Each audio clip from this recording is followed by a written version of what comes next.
Here we go. Tyles in the red trunks right here. He is playing Terran to the southwest of this particular map versus his opponent, the one and only Bling from Team Dignitas.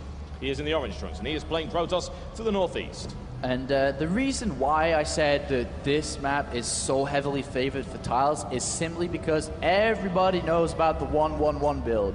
The barracks, the starport, the factory all together on one base, a huge push out with tanks, with siege mode. You can vary it up depending on how you want to play it, with a Raven, with Cloak Banshees or not, but with a big solid base of Marines. And it is so strong.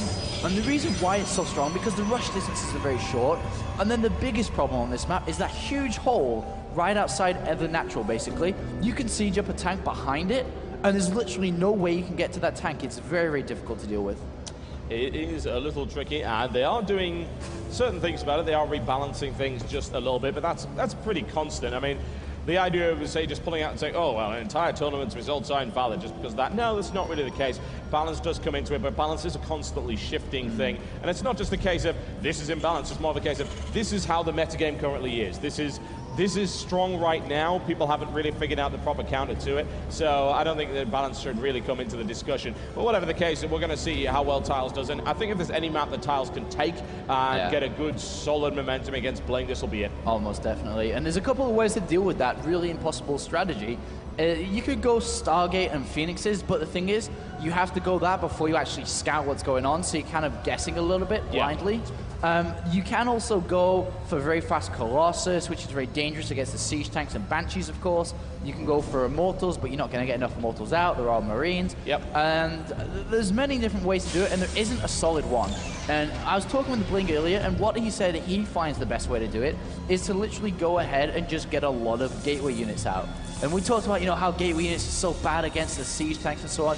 But he says, if I can just squeeze out a round or two if I'm fast enough to get a couple of rounds out faster, then when it comes, then I'm going to have a lot easier time to deal with it. That in mind, though, we might not be seeing that, as we do see like a Macarax, as you say, a proxy barracks down here below the natural. So we are going to be seeing some 2-racks pressure from now. And I know that this 1-1-1 build is in Bling's mind. And if he kind of doesn't, or just goes down one route, then he's going to get caught off guard. But look at this. I think the probe's going to go maybe scout here. It's very, very close. We'll see. We're about to find out in 2 seconds. He sees it. There we go. And, of course, the Macarax, named after a certain player by the name of Maka Prime in Korea that tends to do this quite a lot. That has now been scouted by Bling. And Bling's going to have to be thinking, well, what on earth is actually going on here? There is this reactor down right here from Tyles. So he is actually pumping out the Marines at a fairly rapid rate. Tech Lab going down from the bottom as well. So this could actually end up being a pretty standard early game bio push with Stim, perhaps.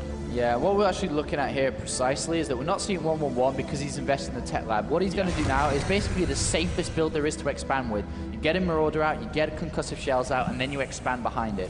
So we have the Marauder coming out now, we have Marines here, and the way Bling should play against it, you can go ahead and immediately throw down a Nexus. Usually you prefer to go for the 2 gateways before the Nexus because it's such a short rush distances, but he's feeling confident with his control. He's going to throw the Nexus down first, followed up by these 2nd and 3rd gateways, and he's literally going to just have to pump out as many units as possible. He's gone 1 gas, as you can see, so he's going to depend solely on Zealots to tank damage while the Stalkers just do the damage. And basically the Zealots prolong the life of the Stalkers here.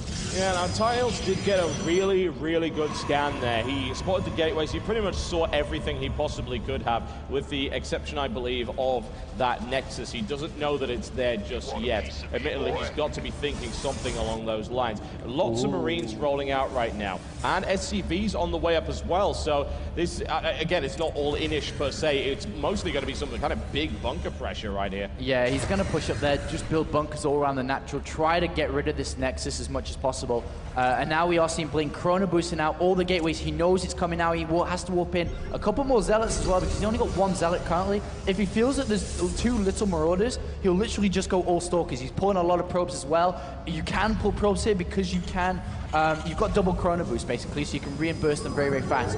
Zealots are coming in now. Does not want these bunkers to finish. No, no, he does not, and he has waited quite a while. Of course, there are actually no upgrades on these whatsoever, aside from the Johnson Shell, and he probably doesn't have what he needs to hold it. And Bling looking to aggressively push that out of there. Tyles with some good micro, however, the Zealots are in the mix, and easily crushed right there by Bling. Oh, wow, that was too easy. Finesse. Absolutely crushed that. The bunkers get cancelled, and now, where is Tyles at? He is in a horrible position because now the command center goes down. He has to build a bunker. Bling can literally throw 2 gateways down now and just literally throw 5 gateway, 5 gateway, 5 gateway at him every single time, and he won't be able to defend it. He might even just die before this bunker comes up. It's so difficult. There is a very real possibility. Pyman coming down right now. The losses so early game. Absolutely tremendous right now, and Bling looking to try and apply some real pressure, and can he do so? Of course he can. He's got what he needs. Tyles now putting a large number of SCVs to try and finish off that bunker, but the moment's got to fall before he's even able to do that. Trying to repulse it with SCVs, taking huge losses, and Tyles is just in a horrible position.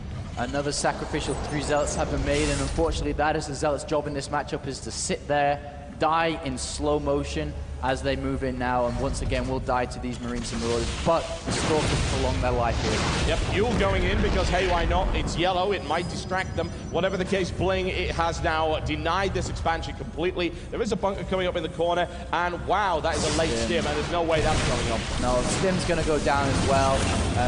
It's so difficult. I'm like trying to think of possibilities for Tyles to win this game, but it's looking so bad for him right now. He's trying to get a Ghost Academy up for some fluky kind of EMPs that could really turn the game around, but that's not going to happen. Bling's not going to let that Bling's happen. not going to let that happen, there's no question about it. Bling is now going for the base because he knows he can do it. He's got what he needs, he smells the blood, and is now slicing Tyles into little pieces to feed to the probe. GG, ladies and gentlemen.